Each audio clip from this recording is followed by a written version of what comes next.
Bonjour et bienvenue dans cette vidéo. Je vais vous présenter l'actualité du Barça aujourd'hui, en ce mercredi 24 avril 2024. Si vous êtes nouveau sur la chaîne, ici je parle généralement de l'actualité du Barça. Donc n'hésite pas à t'abonner, et appuyer sur le bouton j'aime et un commentaire pour le référencement, et ainsi me soutenir. Voici mon compte TikTok, pour les intéressés. Merci, et commençons.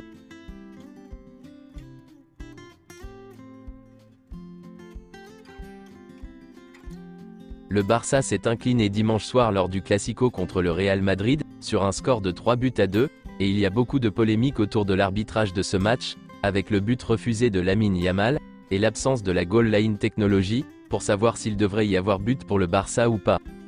Voici quelques déclarations de Laporta au sujet de l'arbitrage lors du Classico.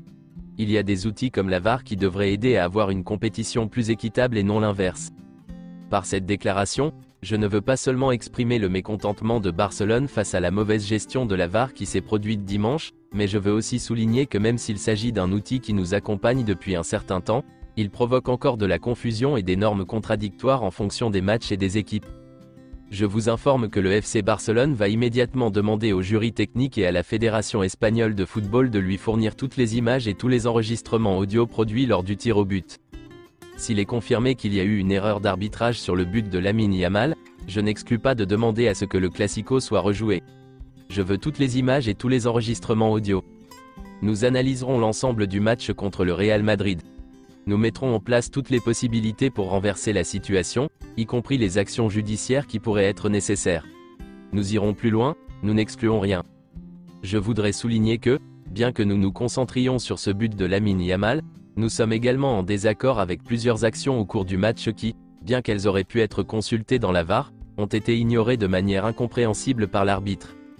Selon les dernières nouvelles, le Barça envisage de déposer une plainte en justice pour faire rejouer le match le Classico. Il existe un précédent dans la Ligue belge, sur lequel le club s'appuiera. Frenkie de Jong s'est de nouveau blessé lors du Classico, et souffre d'une entorse de la cheville droite.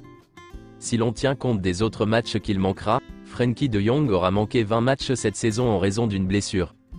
Le Classico a peut-être été le dernier match de Frenkie de Jong pour le FC Barcelone. Le club a beaucoup de doutes à son sujet, son salaire est élevé et son niveau est inférieur aux attentes. Selon Relevo, Frenkie de Jong veut rester, mais le Barça est prêt à le vendre. Le Barça pense pouvoir obtenir entre 60 et 70 millions d'euros pour le joueur. Le Bayern Munich est intéressé par Frenkie de Jong cet été. Toutefois, son salaire élevé pourrait compliquer la transaction. En raison de la mauvaise forme de Cancelo, et du fait que le Barça est pratiquement éliminé de la Liga, Hector Ford devrait avoir plus de temps de jeu lors des derniers matchs de la saison. Selon certaines sources, au Barça, on pense que la semaine prochaine, la situation du maillot pourrait être définitivement résolue, et que le renouvellement pourrait être signé avec Nike. Ce serait un contrat de 100 millions d'euros par an, plus 20 millions d'euros de bonus, plus 100 millions d'euros de primes de renouvellement. Selon les dernières nouvelles, Xavi est prêt à revenir sur sa décision. Cette semaine, il rencontrera Laporta et Deco. Si toutes les parties parviennent à un accord, il restera au club en vue de la saison prochaine. Xavi veut rester à Barcelone. La décision est désormais entre les mains de Joan Laporta. Xavi est plus proche d'accepter de rester au Barça au-delà de cette saison.